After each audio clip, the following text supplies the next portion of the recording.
Salut!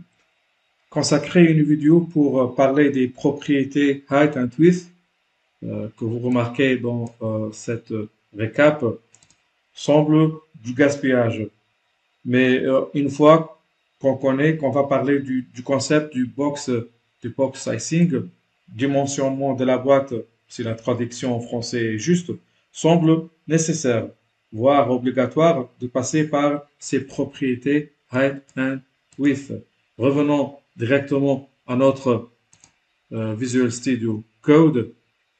Et ben voilà notre portfolio, notre fameuse page des vidéos précédentes où on a parlé du border ou des propriétés du border en CSS. On va ajouter du width. Par défaut, il est auto.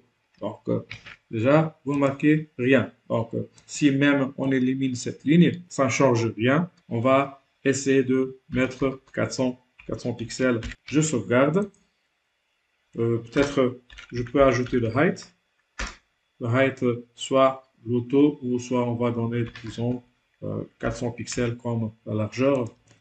Je sauvegarde et j'actualise.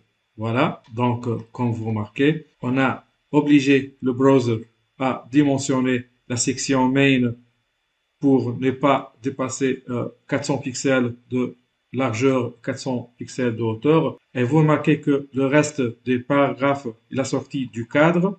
On peut éliminer ce height. Peut-être on peut le mettre en auto si vous voulez. Ou on l'efface carrément. Donc voilà, on va laisser auto. Voilà. Alors, regardons l'outil du Google Chrome, la section main. Peut-être si on change de disposition d'affichage, voilà, il est en bas pour voir mieux. Voilà. Et on va sélectionner la balise ou l'élément main.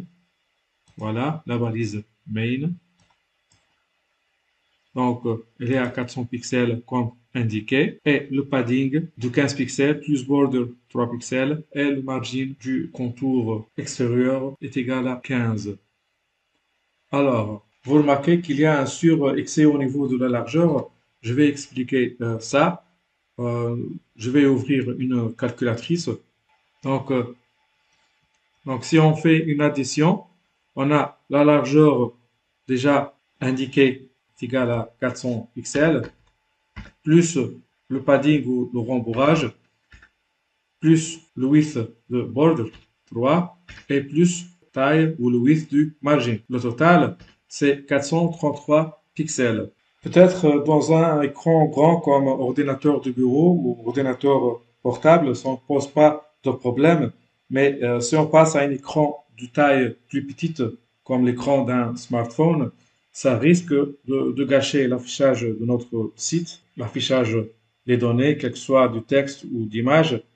Alors, l'idée c'est quoi? L'idée c'est de forcer le navigateur à respecter une telle taille et ne pas dépasser. Ce confort de programmation est fourni grâce à la propriété box sizing. Donc, on peut ajouter une propriété qui s'appelle box sizing et on a deux valeurs qu'on peut le mettre, soit du content box et ça ne change rien, ou d'utiliser le border box. Le border box oblige, dans notre cas, le navigateur à ne pas dépasser les 400 pixels donnés comme largeur pour la section main, 400 pixels en comptant le rembourrage et la bordure et le margin. Donc, ça ne devrait pas dépasser les 400 pixels. Je sauvegarde et j'actualise.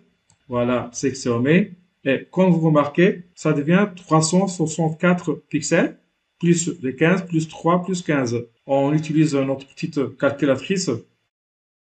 On a du 364 plus le 15 de rembourrage, plus le 3 de largeur de bordure, plus le 15 de margin. Voilà, à 397 pixels.